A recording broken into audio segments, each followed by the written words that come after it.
Hey, good morning. This is Adrian, one of the pastors at Twin Lakes Church, joining you for this morning's devotional. And I'm actually here. This is Japan. You can't see it, but they'll tell you Mount Fuji's back there. Right there. And we're just ending our retreat here. We served the missionaries in Japan by providing childcare. Renee was out here preaching, and I led worship. And we got to meet great folks like Kevin and Alyssa. A really special relationship with them. My first year coming out was their first year in Japan on the field. And for me, what's been really cool is to see over the years, knowing Ken and seeing how hard it's been in Japan for the missionaries.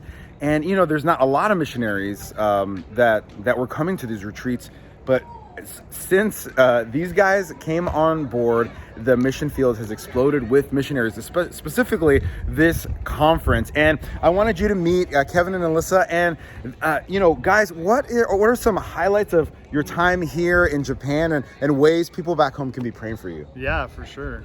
Yeah, it's been an incredible blessing being here, being served and blessed by the team from Twin Lakes. And yeah, we've been in Japan for almost 6 years, and God is just really a big encouragement has been Him drawing us to Himself and us learning more about Him, depending on Him in new and exciting ways, growing our intimacy with the Lord as we go out and minister to the Japanese. And a major highlight and blessing has been the planting of a new church through our team, and seeing salvation and baptism and just a few people in our community start to follow the Lord. And so it gets us excited about what God is doing in this country, and then it keeps us going for his glory in this country.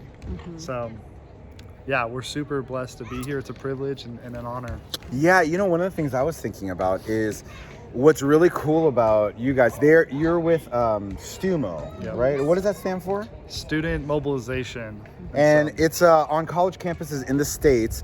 And so what's really cool is all the new missionaries we're seeing at these retreats are really young. Like, what's the average age of you guys missionaries? Probably 25. Okay, lots of young and singles and married couples, and guys having lots of children, which has been Yeah, really you've seen cool. our family grow over the last 6 years. I Like, know. When you met us, we had no kids. Now we have two. Pre-kids, Yeah. 2 kids, and now they're getting bigger, and seeing that they're growing the mission, organically over here.